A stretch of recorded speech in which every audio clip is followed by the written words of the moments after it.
Recording has started. All participants are muted and they can unmute themselves.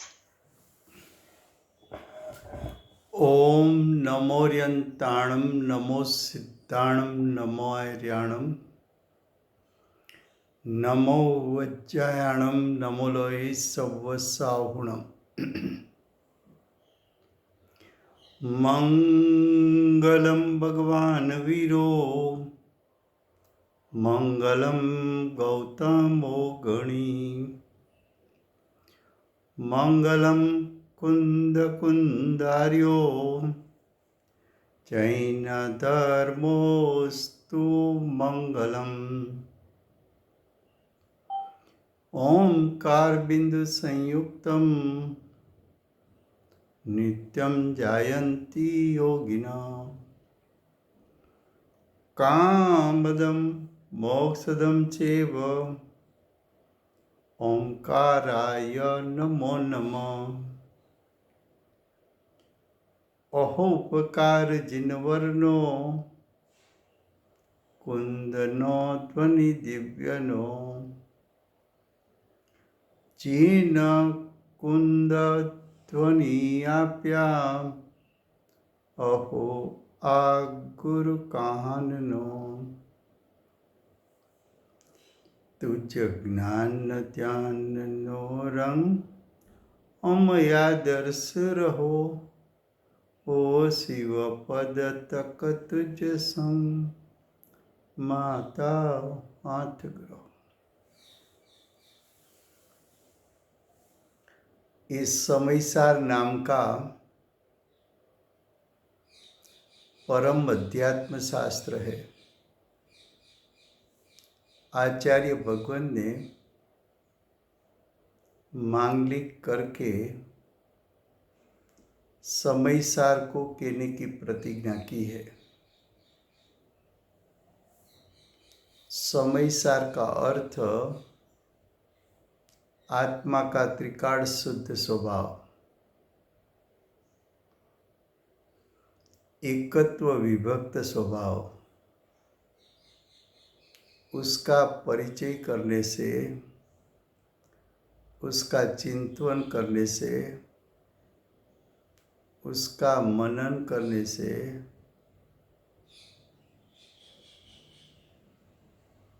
वो चिंतन मनन स्वाध्याय आदि का अगर विकल्प का त्याग करते हैं तो आत्मा के त्रिकाल शुद्ध स्वभाव के सन्मुख होने से जीव को मोक्ष मार्ग और उसका फल मोक्ष की प्रकटता होती है। इसलिए आचार्य भगवान ने आत्मा का त्रिकाल शुद्ध स्वभाव बताने की प्रतिज्ञा की है। समयसार में जीव अजीव अधिकार चलता है। जीव एक स्वतंत्र द्रव्य है, अजीव भी स्वतंत्र द्रव्य है। जीव के पास जीव का लक्षण है, अजीव के पास अजीव का लक्षण है। जीव का लक्षण के माध्यम से जीव का त्रिकाल शुद्ध स्वभाव ग्रहण करने के लिए अजीव का लक्ष्य छोड़कर जीव के त्रिकाल शुद्ध स्वभाव पर दृष्टि जाने से भेदरूप श्रद्धान होने के कारण जीव को सम्यक दर्शन प्राप्त होता है। ऐसे जीव जीव अधिकार में 49 गाथा चलती है। 49 गाथा में टीका चलती है। और टीका में 101 पेज पर लास्ट पैराग्राफ में अव्यक्त के बोल चलते हैं।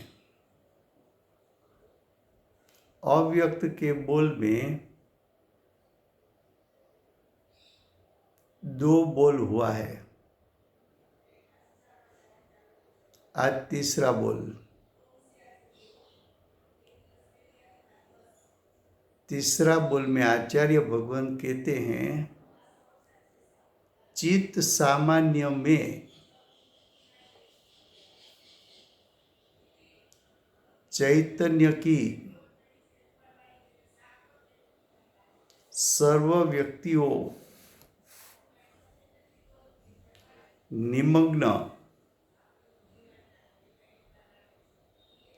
यानी अंतर्भूत है।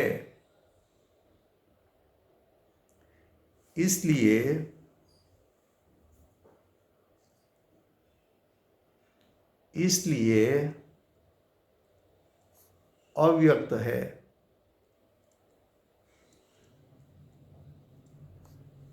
अब उसका अर्थ, चित्त सामान्य का अर्थ है द्रव्य सामान्य स्वभाव।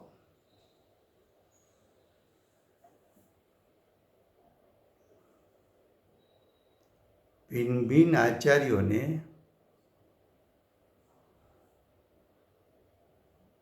छह द्रव्य को लागू होता हुआ सिद्धांत बताया।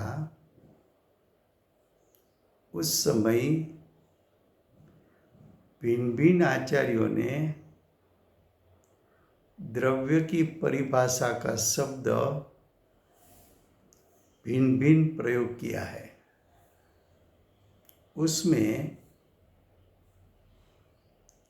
एक द्रव्य की परिभाषा ऐसी की है कि पर्यायों का पिंड उसको द्रव्य कहने में आता है।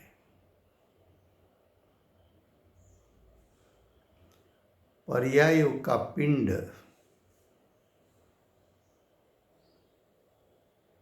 उसको द्रव्य कहते हैं। ये द्रव्य की परिभाषा सभी द्रव्यों को लागू होती है। इसलिए ये परिभाषा जीव को भी लागू होती है।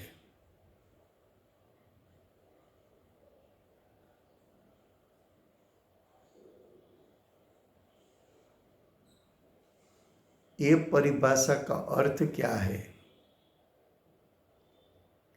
पर्याय का पिंड किसको कहे?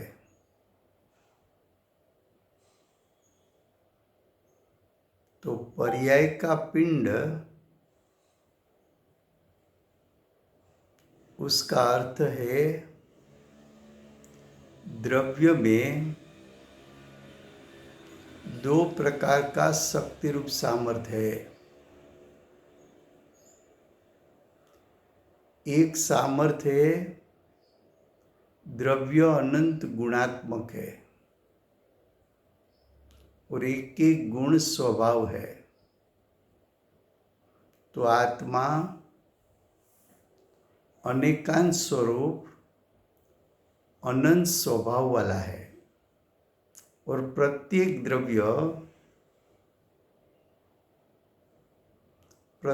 द्रव्य में अनंत गुणों का एकत्व होने के कारण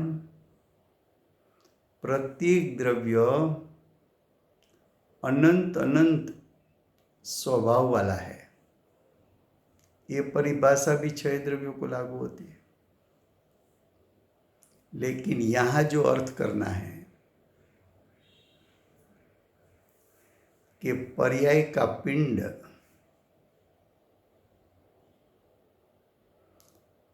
तो द्रव्य में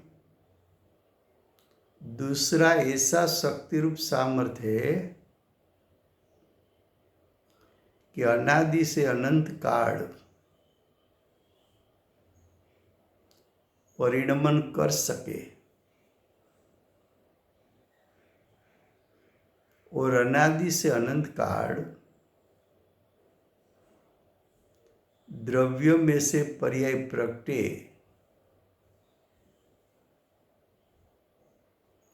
और वो पर्याय प्रकट होने के बाद एक समय के बाद फिर से द्रव्य में समा जाकर पारिणामिक भाव रूप हो जाए।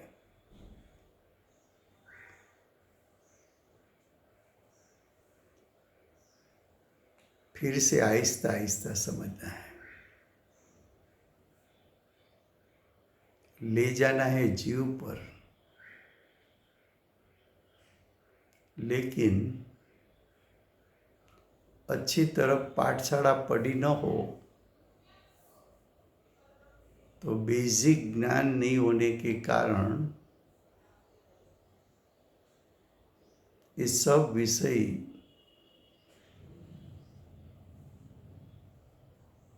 थोड़ा समझना उसको मुश्किल लगता है। द्रव्य की परिभाषा प्रश्नोत्तर माला में सिखाई जाती है।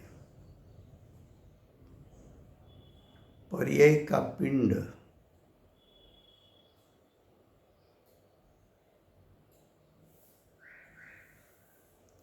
पर्याय का पिंड का अर्थ क्या करे? जो द्रव्य है, चाहे द्रव्य जीव हो चाहे अजीव हो, चाहे द्रव्य रूपी हो चाहे अरूपी हो, चाहे द्रव्य एक प्रदेशी हो चाहे द्रव्य अनंत प्रदेशी हो, सभी द्रव्य में अनादि से अनंत काल प्रति समय परिणमन होता है और एक समय में द्रव्य सिर्फ एक पर्याय प्रकट कर सकता है। एक ही पर्याय क्यों प्रकट कर सकता है कि एक पर्याय में पूरा द्रव्य व्याप जाता है। एक पर्याय में द्रव्य व्याप गया, इसलिए द्रव्य दूसरी पर्याय की रचना प्रथम पर्याय के साथ एक साथ उत्पन्न नहीं कर सकती। तो प्रति समय वर्तमान एक पर्याय द्रव्य को प्रकट रूप होती है। किस द्रव्य में? सभी द्रव्य में। तो अनादि काल से आज तक प्रति समय द्रव्यों में से पर्याय प्रकट हुई और भविष्य में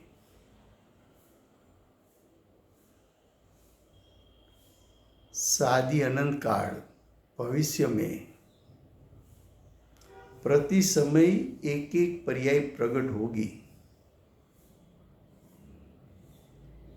वो पर्याय आती है कहाँ से? तो कि पर्याय को प्रकट कर सके ऐसा द्रव्य स्वभाव है। ऐसी पर्याय को कर सके ऐसा प्रत्येक द्रव्य में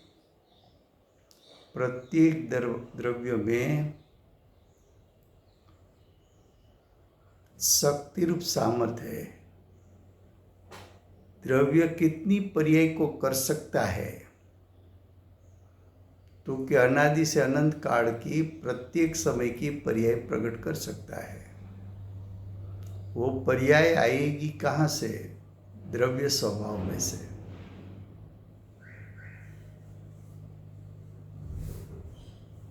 लेकिन यहाँ 6 द्रव्य की बात नहीं करना है, सिर्फ जीव की बात करना है। जीव की बात करते हैं, लेकिन सिद्धांत तो वही बताना है। यहाँ प्रथम शब्द है चित्त सामान्य में। चित्त सामान्य में उसका अर्थ है जीव का ज्ञान दर्शन त्रिकाण शुद्ध स्वभाव में से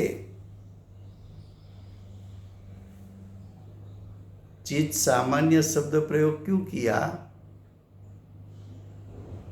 तो कि यहाँ जीव की बात चलती है, इसलिए। नहीं, अगर सभी द्रव्य की बात करनी होती तो द्रव्य सामान्य में ऐसा शब्द प्रयोग करते।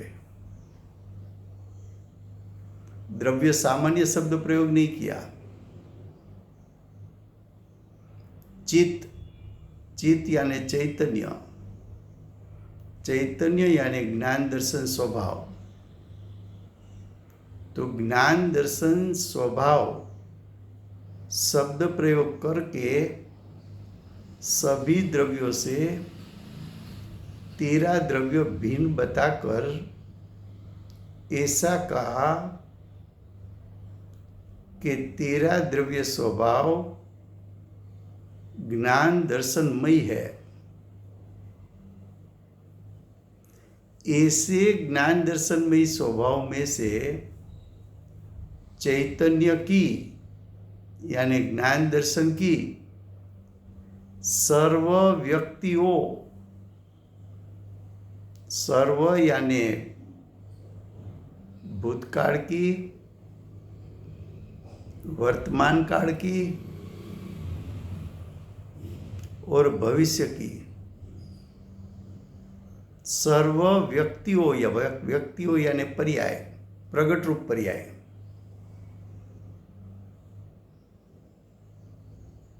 भूतकाल में चैतन्य सामान्य में से ज्ञान दर्शन स्वरूप जानन देखन रूप क्रिया प्रति समय जीव में होती थी, वर्तमान में हो रही है और भविष्य में होने वाली है।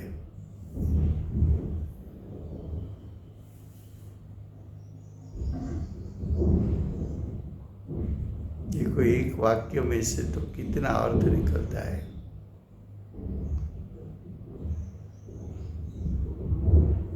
क्या कहा? चित्त सामान्य में चैतन्य की सर्व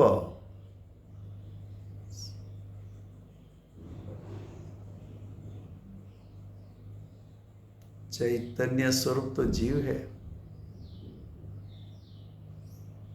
जीव का सामान्य स्वभाव,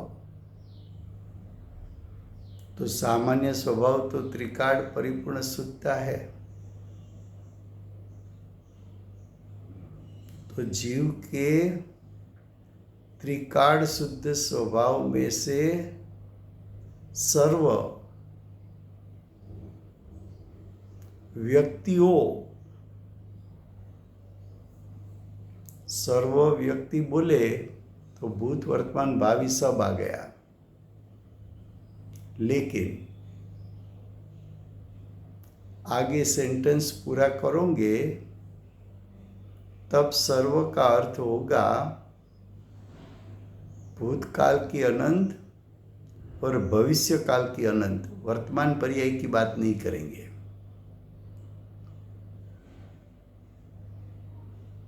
तो देखो, सर्व व्यक्तियों, व्यक्तियों का अर्थ है पर्यायों, सर्व पर्यायों, निमग्न निमग्न, उसका एक अर्थ है अंतर्भूत।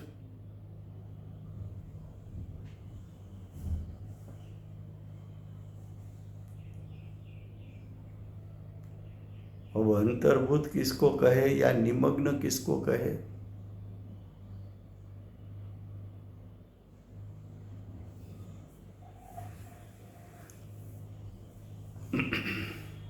देखो,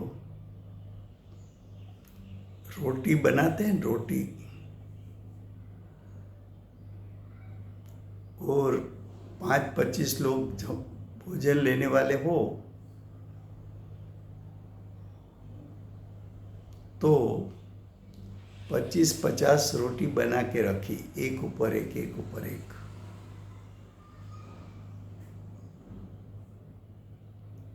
वैसी तरह पर्याय द्रव्य सामान्य में अंदर में रोटी की माफक प्रगट रूप है तो कि नहीं?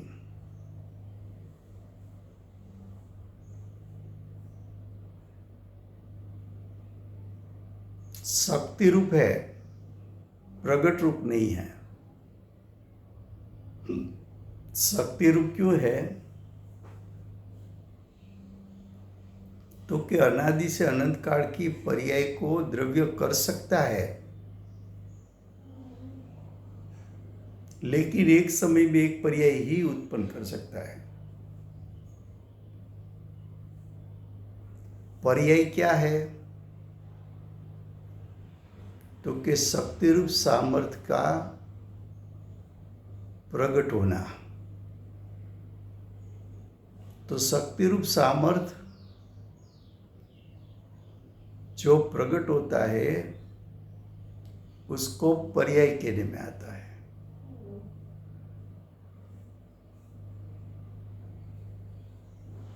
पर्याय क्या है? द्रव्य से होती हुई रचना है।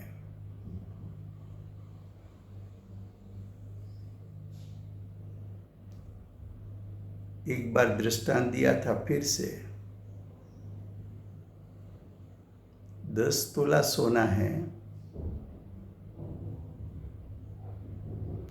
उसमें से बेंगल बना दी, दूसरा सोना नहीं है। अब हार चाहिए, तो वही बेंगल में से हार बनेगा। तो 10 तोला में से बेंगल बना, वो 10 तोला सोने की पर्याय है। वो पर्याय यही हुई, सोना में अंतर्लीन हो गई और हार रूप पर्याय, यानी हार हो सके ऐसा शक्ति रूप सामर्थ्य व्यक्त हुआ,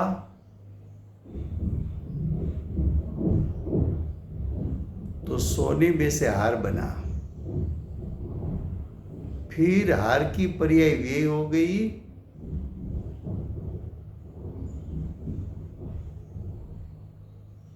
और वही सोने में से पंजा बना। तो सोना में बेंगल्स, हार, पंजा सब बन सके ऐसा शक्ति रूप सामर्थ्य है, लेकिन एक ही सोने में से तीनों पर्याय एक साथ बन नहीं सकती। क्यों? कि बेंगल बनी तो उसमें पूरा सोना व्याप गया। अब आपको हार चाहिए तो या तो दूसरा सोना चाहिए, या तो बेंगल्स में जो व्यापा हुआ सोना है वो बेंगल्स का व्यय होवे तो हार का उत्पाद हो सके। लेकिन हार रूप पर्याय कर सके, ऐसा शक्ति रूप सामर्थ्य सोने में है। उसी प्रकार भूतकाल की पर्याय जो व्यय हो गई, वो चैतन्य सामान्य में समा गई, और भविष्य की होने वाली पर्याय चैतन्य सामान्य में शक्ति रूप पड़ी है। तो भूतकाल की पर्याय भी निमग्न यानी द्रव्य में अंतर्भूत है, और भविष्य की पर्याय भी अंतर्भूत है।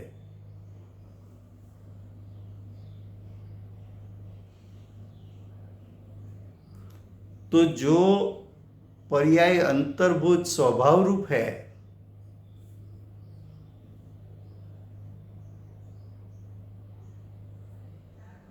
वो स्वभाव अव्यक्त है, और वर्तमान प्रगट रूप पर्याय है वो व्यक्त है।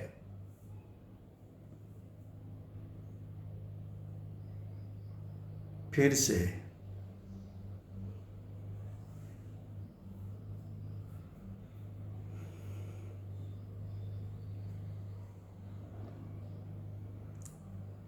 वर्तमान पर्याय को व्यक्त कहना है। भूत भावी की पर्याय को स्वभाव रूप हो जाने के कारण उसको अव्यक्त कहना है। भूतकाल में जो पर्याय हुई और उसका व्यय हुआ,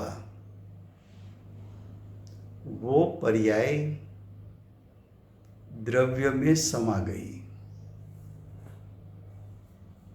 स्थूल दृष्टांत लो, बेंगल्स का व्यय हुआ तो बेंगल रूप पर्याय कहाँ गई? बेंगल रूप आकार था, वो सोना में समा गया।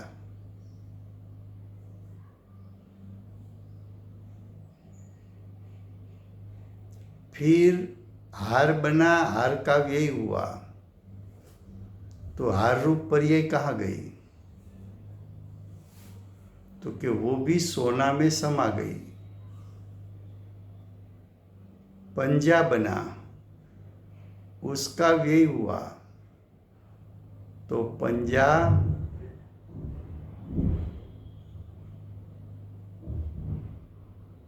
सोना में समा गया। जीव की भूतकाल की अनंत पर्याय हुई,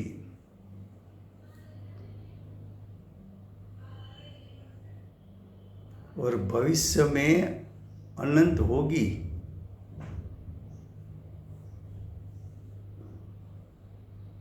जो पर्याय भूतकाल की व्यय हुई वो द्रव्य में समा गई, उसको कहने में आता है पारिणामिक भाव रूप हो गई। शास्त्रीय शब्द में उसको कहने में आता है पारिणामिक भाव रूप हो गई, और भविष्य में प्रकट होने वाली है ऐसा शक्ति रूप सामर्थ, वो भी द्रव्य स्वभाव में शक्ति रूप पड़ा है, उसको भी पारिणामिक भाव कहने में आता है। तो भूत भावी की पर्याय पारिणामिक भाव स्वरूप है, और वो द्रव्य का शक्ति रूप सामर्थ अंतर्लीन होने के कारण वो अव्यक्त है और वर्तमान पर्याय व्यक्त है, तो वर्तमान पर्याय में भूत भावी की पर्याय हो सके ऐसा जो शक्ति रूप सामर्थ्य है, वो शक्ति रूप सामर्थ्य वर्तमान पर्याय से उसका स्वरूप भिन्न है। वर्तमान पर्याय तो व्यक्त है, क्षणिक है, लेकिन पारिणामिक भाव तो त्रिकाल है और अव्यक्त है। ऐसी जो वर्तमान पर्याय प्रगट रूप है, उस पर दृष्टि करने से, उस पर उपयोग मूकने से विकल्प उत्पन्न होता है।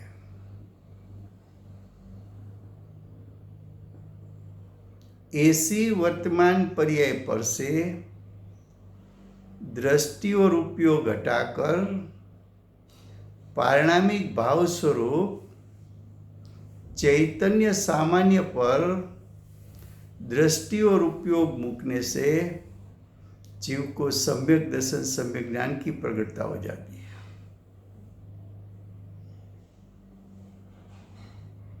समझ में आया कहां से कहां ले गए?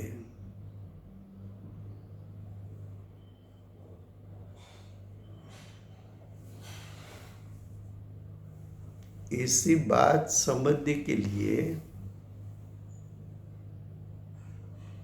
एकाग्रता करनी पड़ती है।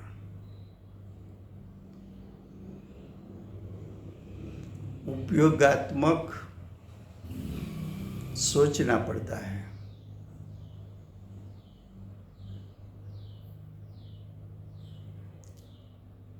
फिर से गुजराती में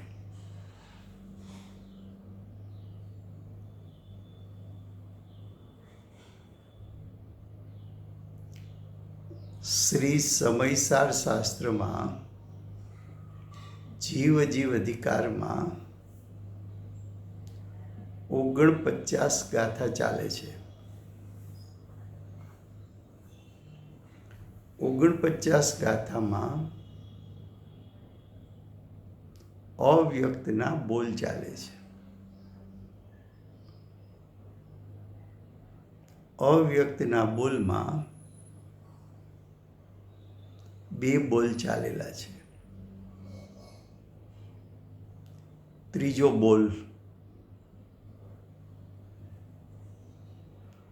त्रीजा बोल में के छे चित्त सामान्य में। चित्त सामान्य नो अर्थ छे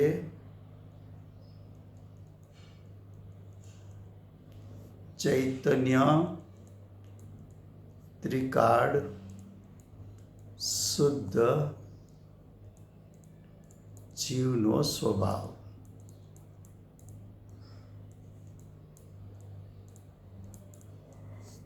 चैतन्यનો अर्थ છે જ્ઞાન દર્શન સ્વભાવી।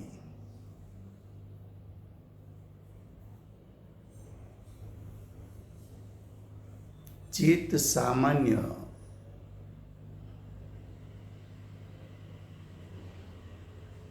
એ શબ્દ પ્રયોગ કેમ કર્યો કે જીવ જીવ અધિકારમાં જીવની મુખ્યતાથી કથન કરવું છે। જો ચિત્ત સામાન્યની જગ્યાએ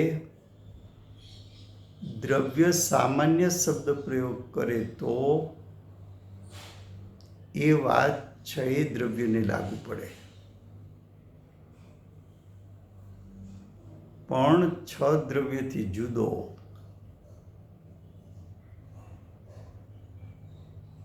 એવો તારો પોતાનો જીવ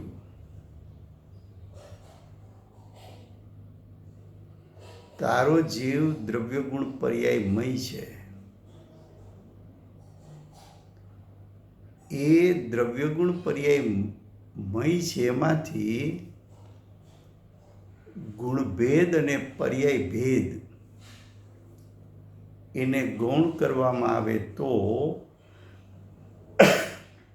તારું ચૈતન્ય સામાન્ય અનંત ગુણાત્મક છે અને તારું ચૈતન્ય સામાન્ય પર્યાયના પિંડ સ્વરૂપ છે. આ બોલમાં ગુણની વાત નથી કરવી.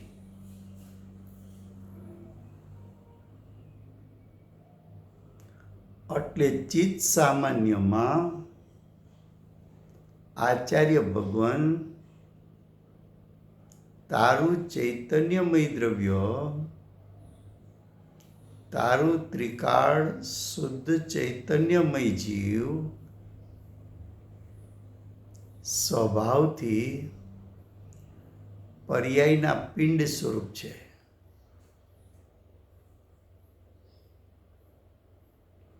પર્યાયનો પિંડ એટલે શું? તો કે તારું ચૈતન્ય સામાન્ય એમાં અનંત ગુણો એટલે કે અનંત સ્વભાવો છે. એ અનંત સ્વભાવ પણ એક સામર્થ્ય છે. અને બીજું સામર્થ્ય ચૈતન્ય સામાન્યમાંથી અનાદિથી અનંતકાળ જ્ઞાન દર્શનમય પર્યાયો પ્રગટ થાય છે.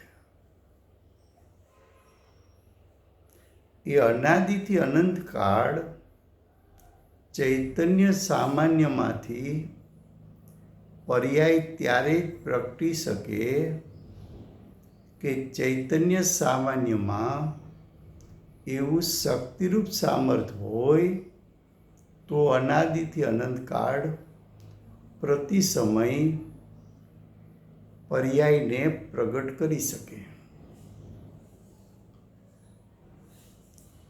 પર્યાય શું છે? તો કે ચૈતન્ય સામાન્યમાં જે શક્તિરૂપ સામર્થ્ય છે એની વ્યક્તતા તે પર્યાય છે. પર્યાય એટલે દ્રવ્યથી થતી રચના. ચૈતન્યની પર્યાય એટલે ચૈતન્ય સામાન્યમાંથી પ્રગટ થતી પર્યાય. ચૈતન્ય સામાન્યમાંથી પ્રગટ થતું શક્તિરૂપ સામર્થ્ય.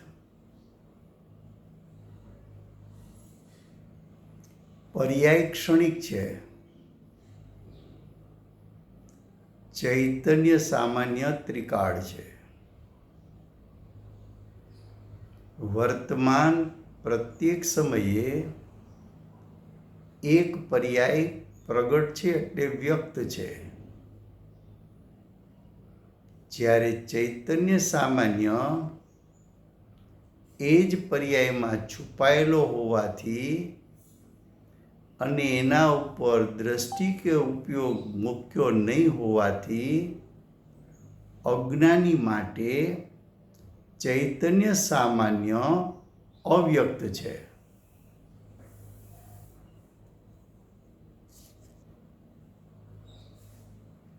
એક પછી એક સ્ટેપ ખ્યાલમાં આવવા જોઈએ.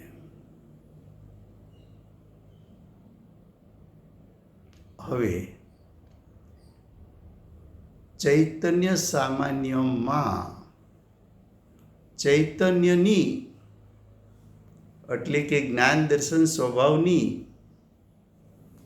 સર્વ વ્યક્તિઓ એટલે સર્વ પર્યાયો, સર્વ એટલે ભૂતકાળની પર્યાય, વર્તમાનકાળની પર્યાય અને ભવિષ્યની પર્યાય, સર્વ પર્યાયો નિમગ્ન. સર્વ પર્યાય તો ભૂત વર્તમાન ભાવિ, પણ એમાંથી નિમગ્ન કેટલી? નિમગ્ન એટલે પારણામિક ભાવરૂપે કેટલી? પારણામિક ભાવરૂપે એટલે શક્તિ રૂપે કેટલી અને વ્યક્તિ રૂપે કેટલી? તો વ્યક્ત તો એક જ છે, વર્તમાન સમયની પર્યાય. ભૂતકાળની પર્યાય એનો વ્યય થઈને આત્મ સ્વભાવમાં એ પર્યાય અંતર્લીન થઈ ગઈ અને ભવિષ્યની પર્યાય ચૈતન્ય સામાન્ય સ્વભાવમાં નિમગ્ન છે. તો ભૂત ભાવિની પર્યાયો ચૈતન્ય સામાન્યમાં નિમગ્ન એટલે શક્તિ રૂપે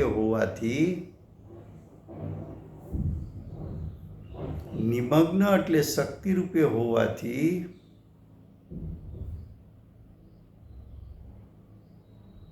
પ્રગટ રૂપ નહીં હોવાથી એને અંતર્ભૂત કહી છે અથવા પારણામિક ભાવ સ્વરૂપ કહી છે.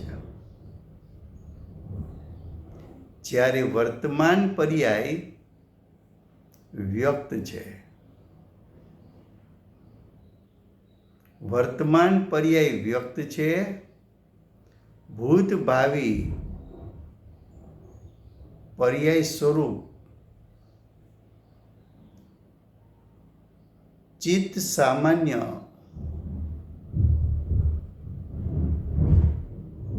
વ્યક્ત પર્યાયમાં છુપાયેલો હોવાથી એના ઉપર દ્રષ્ટિ અને ઉપયોગ ક્યારેય મૂક્યો નહીં હોવાથી એ ચૈતન્ય સામાન્યનું લક્ષ ક્યારેય કર્યું નહીં હોવાથી એ અવ્યક્ત છે.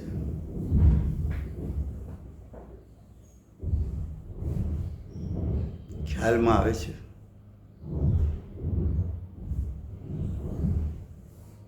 અત્યારે સમજણ સ્વાધ્યાય કરે, સમજણની ક્રિયા કરે એ પર્યાય વ્યક્ત છે. પણ એ પર્યાયમાં છુપાયેલો ચૈતન્ય સામાન્ય ત્યાં દ્રષ્ટિને ઉપયોગ છે કે સ્વાધ્યાયના શબ્દ સાંભળવા તરફ લક્ષ હોવાથી ચૈતન્ય સામાન્ય પર દ્રષ્ટિ કે ઉપયોગની એકાગ્રતા નથી.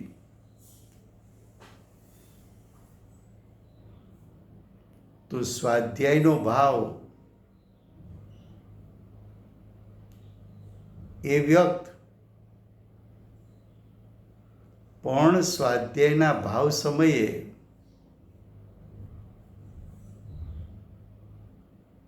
ચૈતન્ય સામાન્ય કહેતા આત્માનો શુદ્ધ સ્વભાવ એ વિદ્યમાન હોવા છતાં એ પર્યાયમાં છુપાયેલો, પણ ભલે છુપાયેલો પણ છે તો ખરો.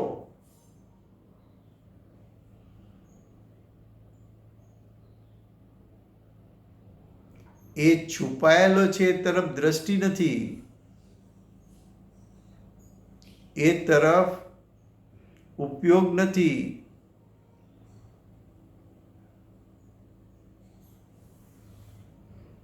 જો એના ઉપર દ્રષ્ટિ જાય, ઉપયોગ જાય,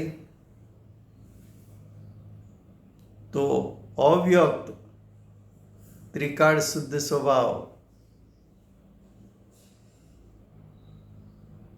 વર્તમાન પર્યાયમાં પ્રતીત થાય, એનું જ્ઞાન થાય અને એ વર્તમાન પર્યાયમાં પોતાનો ત્રિકાળ શુદ્ધ સ્વભાવ જ્ઞેય થઈને વર્તમાન પર્યાયમાં જણાઈ જાય તો એને વ્યક્ત થયો કહેવાય.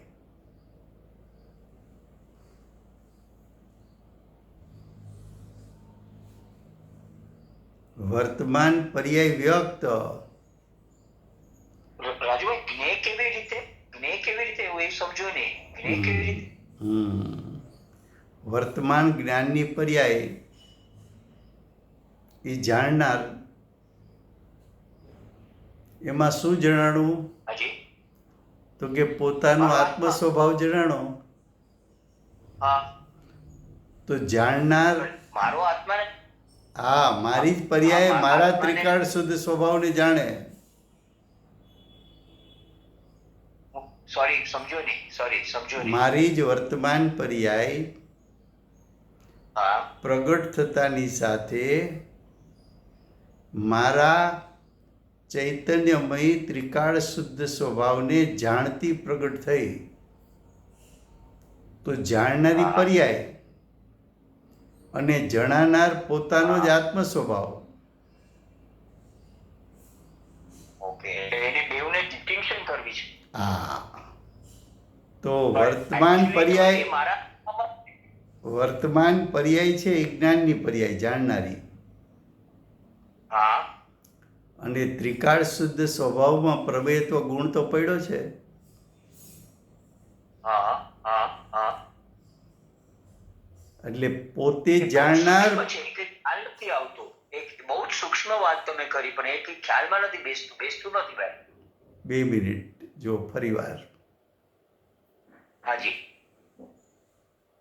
વર્તમાન પર્યાય જાણનારી હાજી. એટલે જ્ઞાનનું કાર્ય. હા, બરાબર. જેમ જ્ઞાન પર પદાર્થને જાણે તો પર પદાર્થને જ્ઞેય કીધા તમે. હા, ઓકે. એટલે જ્ઞાન અને જ્ઞેય. હા, બરાબર. પણ વર્તમાન તમારી પર્યાય પરદ્રવ્યનું લક્ષ છોડે અને પોતાના જ આત્માના ત્રિકાળ શુદ્ધ સ્વભાવને જાણે તો તમારી જ જ્ઞાનની પર્યાય જાણનાર અને તમારો ચૈતન્ય સ્વભાવ જણાનાર. જાણનાર અને જણાનાર. ઓકે. જાણનાર એ જ્ઞાન અને જણાનાર એ જ્ઞેય. સમજી ગયો. એટલે હા, પોતાનો જ્ઞાતા જ્ઞેય સંબંધ કર્યો પોતા સાથે. હા, સુપર. હા, બહુ જ તીક્ષ્ણ છે એમાં, બહુ જ શાર્પ છે આમાં એક્સપ્લેનેશન. હા, એટલે અહીંયા ગુરુદેવ કહે છે કે સૂક્ષ્મ છે બધું. હા, હવે ખ્યાલ આવ્યો. હા, એટલે ગુરુદેવે તો એક જગ્યાએ તો પરિભાષા ગુરુદેવે એવી કરી છે કે ઘણા લૌકિકમાં એમ કહે ને કે આ તીક્ષ્ણ બુદ્ધિના છે. પછી ઘણા એમ કે સૂક્ષ્મ ગ્રહી શકે છે. પણ ગુરુદેવે એક વખત એમ કહ્યું કે જ્યાં સુધી તું જ્ઞાયકને ગ્રહણ ન કર, એટલે કે તારા જ્ઞાયકને તું ન જાણ, ત્યાં સુધી તારો ઉપયોગ સ્થૂળ છે. તું જ્ઞાયકને જાણીશ ત્યારે અમે સૂક્ષ્મ કહીશું. બરાબર. સુપર. ફેબ્યુલસ. બરાબર છે. શું કહે છે જુઓ. Thank you very much. Sorry. Thank you. ફરીવાર જુઓ શું કહે છે. ચૈતન્ય સામાન્યમાં ત્યાં આત્માનો સ્વભાવ બતાવો, ત્રિકાળ શુદ્ધ સ્વભાવ બતાવો છે. હાજી. પણ એ શુદ્ધ સ્વભાવ કેવો બતાવો છે? તો કે ચૈતન્ય સામાન્ય છે એનું પરિણામ જે ઉત્પન્ન થશે અનાદિથી અનંતકાળ, એ કેવું ઉત્પન્ન થશે? તો કે જાણવું દેખવું. એવી અનાદિથી અનંતકાળ પર્યાય થઈ શકે શેમાં? ચૈતન્ય સામાન્યમાંથી. તો કે ચૈતન્ય સામાન્યમાં પોટેન્શિયલ શું છે?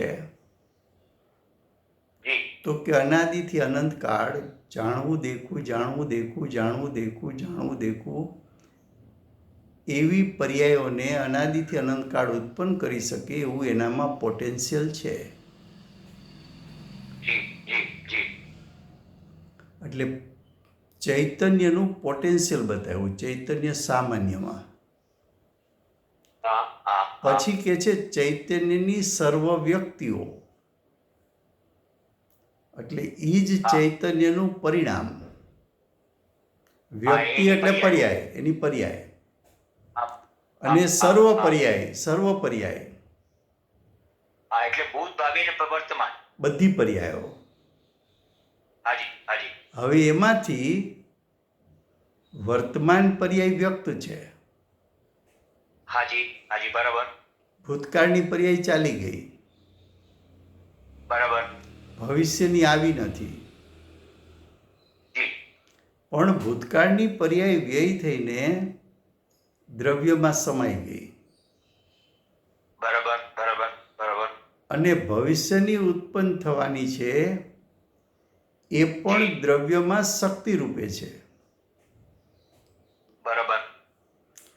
એટલે ભૂતકાળ અને ભવિષ્યકાળની પર્યાયો ચૈતન્ય સામાન્યમાં શક્તિ રૂપે હોવાથી એને નિમગ્ન કીધી, અંતર્ભૂત કીધી. અંતર્ભૂત એટલે પોટેન્શિયલ. અપ્રગટ રૂપ. હા એટલે આ પોટેન્શિયલ રૂપે છે, પોટેન્શિયલ રૂપે છે. હા હાજી હાજી. પ્રવચન સારે તો આના માટે બહુ શબ્દ પ્રયોગ કર્યા છે. અવિદ્યમાન, હાજી એ પર્યાયો અવિદ્યમાન છે, એટલે વર્તમાનમાં વિદ્યમાન નથી એમ, જી જી શક્તિ રૂપે પડી છે. જી તો એવો ચૈતન્ય સ્વભાવ કે ભૂત ભાવિની બધી પર્યાયો જેમાં નિમગ્ન છે, જી એ નિમગ્નપણું અવ્યક્ત છે. જી બરાબર અને બરાબર. વર્તમાન પર્યાય પ્રગટ રૂપ છે. Correct correct. પણ તારી દ્રષ્ટિ વર્તમાન પર્યાય ઉપર છે, એને કારણે વિકલ્પ ઉત્પન્ન થાય છે. હા હા તારી પોતાની જ વર્તમાન પર્યાય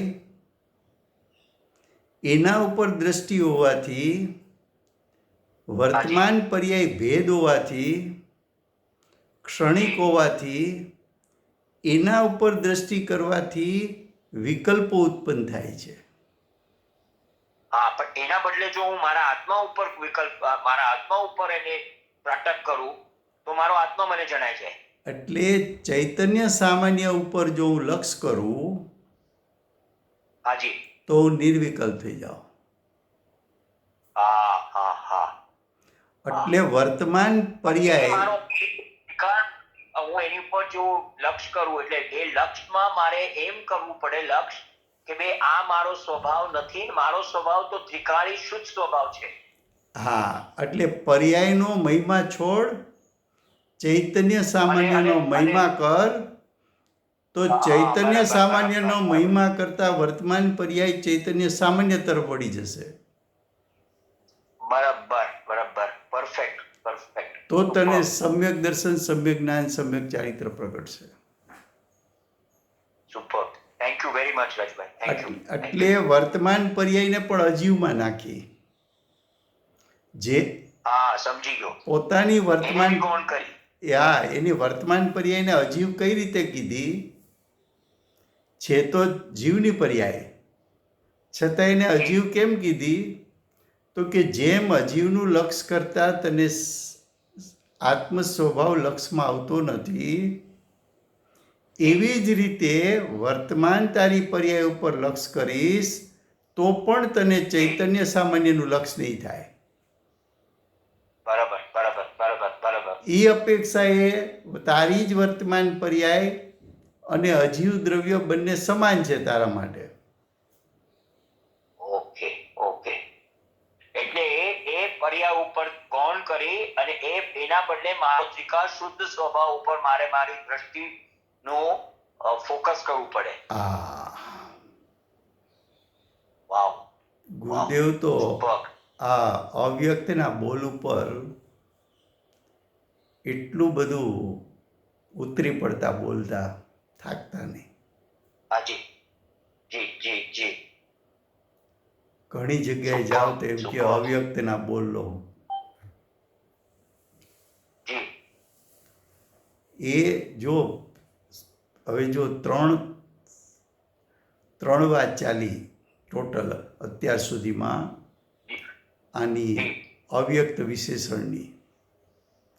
પહેલાં શું કર્યું? 6 દ્રવ્ય સ્વરૂપ લોકથી તું ભિન્ન છો. જી તો 6 દ્રવ્યમાંથી તું તારી આત્માની સત્તા પાસે આવ્યો. હા, એટલે હું મારા દ્રવ્ય ઉપર આવ્યો. પછી એમ કીધું કે તારી પર્યાયમાં જે કસાયો ઉત્પન્ન થાય છે હા, એ કર્મના ઉદયને કારણે થાય છે. ભાવકનો ભાવ છે. બરાબર. હા હા હા. એટલે કર્મનો ઉદયનું લક્ષ છોડાયું, એના બરાબર. નિમિત્તે ઉત્પન્ન થતા કસાયો છોડાવ્યા. પરફેક્ટ. હવે કે છે કે તારી પોતાની વર્તમાન પર્યાય, જી જી જેમ તું વિશ્વના 6 પદાર્થ પ્રત્યે ઉદાસીન થયો, કર્મના ઉદય પ્રત્યે ઉદાસીન થયો, કસાયો પ્રત્યે તું ઉદાસીન થયો, એવી જ રીતે તારી વર્તમાન પર્યાયથી પણ ઉદાસીન થઈ અને જ્ઞાયક સ્વભાવ પર દ્રષ્ટિ કરી દે. Super super. એને સ્ટેપ કેટલા સરસ લીધા છે. ફેબ્યુલસ. આવો ગુરુદેવ બી બહુ જ સુંદર રીતે સમજાવ્યો ને. ઇવન અમરચંદ્ર આચાર્યની ટીકા બી હા, એવી છે. Super super. એટલે સ્વાધ્યાય કરતી વખતે આગળ પાછળ રેફરન્સ ખ્યાલમાં રહેવો જોઈએ કે સાચી વાત છે ભાઈ, સાચી વાત છે. પહેલું વાક્ય શું સિદ્ધ કર્યું, બીજા વાક્યએ શું સિદ્ધ કર્યું, ત્રીજા વાક્યએ શું સિદ્ધ કર્યું. પહેલાં તો તું 6 દ્રવ્યના નિમિત્તિક સંબંધમાં ક્યાંય ખોવાયેલો હતો, ત્યાંથી તને જીવ પાસે લાવ્યા. જીવ પાસે આવ્યો તો પ્રત્યેક સમયે કર્મનો ઉદય છે અને એમાં જોડાવાનું તને અનાદિકાળથી ટેવ છે. એટલે કર્મનો ઉદય, એના નિમિત્તે ઉત્પન્ન થતા પરિણામ, એ કસાયો ઉત્પન્ન થયા જે દુઃખરૂપ છે. એટલે કર્મના ઉદયનું લક્ષ છોડ, કસાયોનું લક્ષ છોડ. હવે તું તારો દ્રવ્ય સ્વભાવ અને તારી જ વર્તમાન પ્રગટરૂપ પર્યાય ત્યાં આવ્યો. જી હા. પણ વર્તમાન પર્યાય એનું લક્ષ કરતા પણ તને વિકલ્પ ઉત્પન્ન થાય છે. બરાબર બરાબર. અને એ પર્યાય ક્ષણિક હોવાથી એનું ધ્યાન કરી શકાતું નથી, બરાબર બરાબર. કારણ કે બરાબર, પોતે બરાબર. અનિત્ય છે. હા, હા, બીજું બરાબર. પર્યાયમાંથી પર્યાય આવતી નથી. પર્યાય પછીની આવશે એ તો દ્રવ્ય સ્વભાવમાંથી આવશે. તો પર્યાયનું લક્ષ છોડ, વર્તમાન પર્યાયનું લક્ષ છોડ. 6 દ્રવ્ય સ્વરૂપ લોકનું લક્ષ છોડ્યું, કર્મના ઉદયનું લક્ષ છોડ્યું, કસાયોનું લક્ષ છોડ્યું. હવે કે છે વર્તમાન પર્યાય તારી જ છે, તે જ ઉત્પન્ન કરેલી છે, એનું પણ લક્ષ છોડ. કેમ? તો કે એનું લક્ષ કરતાં એ વિકલ્પ ઉત્પન્ન થતો હોવાથી જેમ 6 દ્રવ્યનું લક્ષ કરતાં તને વિકલ્પ ઉત્પન્ન થાય છે, કર્મના ઉદયનું લક્ષ કરતાં પણ વિકલ્પ ઉત્પન્ન થાય છે. મોહ રાગ દ્વેષ કસાયોનું લક્ષ કરતાં પણ વિકલ્પ ઉત્પન્ન થાય છે. એમ વર્તમાન પર્યાયી ભેદ છે, ભેદનું લક્ષ કરતાં પણ વિકલ્પ ઉત્પન્ન થાય છે. એ અપેક્ષાએ તો બધા સરખા છે. તારા માટે બધા અજીવ છે. Perfect. Superb explanation. Superb. મારી પોતાની વર્તમાન પર્યાય અજીવ તો કે આ અજીવ. હવે એનું લક્ષ છોડીને જ્ઞાયકને ગ્રહી લે જે અવ્યક્ત છે તો સમ્યક દર્શન થશે. સમય થઈ ગયો છે. રાજુભાઈ, આ તો ગુરુદેવ જ કોઈ કહી શકે. હા, બીજું તો અનુભવી સિવાય કોઈ ન બીજા કહી શકે. કોઈનું ગજુ નથી ભાઈ. ના રે. બીજા કોઈનું ગજુ નથી ભાઈ. સોરી. હા, સાચી વાત છે. ગુરુદેવ એટલે આત્માનો જેને અનુભવ છે એ જ કહી શકે. હા, પણ એ પણ એમનામાં એવી હિંમત બી હતી કે જે હોય તે સાચું એ જ એમનું ફેન્ટાસ્ટિક. તમારી વાત સાચી છે. Super, outstanding. Thank you very much. વર્તમાન ચોવીસીના આખરી તીર્થંકર બાલ બ્રહ્મચારી મહાવીર ભગવાનનો જય હો. મહાવિદ્ય ક્ષેત્રે બિરાજતા 20 વિરમાન તીર્થંકરમાં પ્રથમ તીર્થંકર, અનંત ચતુષ્ટયના ધારક, દિવ્ય ધ્વનિના દાતાર, શાસન ઉપકારી, સીમામાં રહેનાર શ્રી સિમંદર ભગવાનનો જય હો. કડીકાળ સર્વજ્ઞ કેવળ જ્ઞાની તળેટીમાં બેઠેલા પ્રચુર સ્વસંવેદન કરતા ભગવત શ્રી કુંકુંદાચાર્ય દેવનો જય હો. પૂજ્ય ગુરુદેવ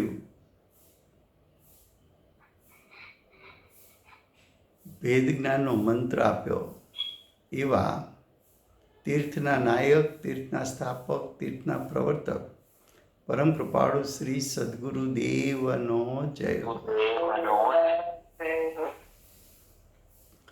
પૂજ્ય ગુરુદેવનો તીર્થંકર તરીકે મહિમા બતાવનાર સ્વાનુભવ યુક્ત, જાતિ સ્મરણ જ્ઞાન યુક્ત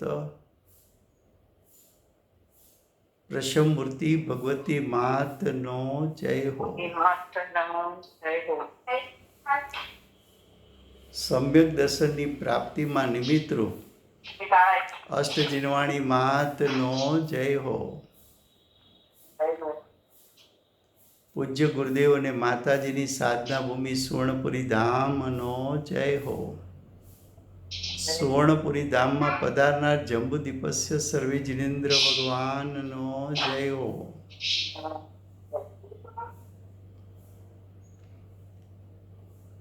24 તીર્થંકર પૂર્વે મોક્ષ જનાર શ્રી બાહુબલી ભગવાનનો જય હો. વર્તમાન ગુરુ અને ધાતુકી વિદેહ ક્ષેત્રના ભાવિ તીર્થંકર શ્રી સૂર્યકીર્તિ ભગવાનનો જય હો. સૂર્યકીર્તિ ભગવાનના સમૂહના મુખ્ય ગણધર શ્રી દેવેન્દ્ર કીર્તિનાથ ભગવાનનો જય હો. પરમ દિગંબર જૈન ધર્મનો જય હો.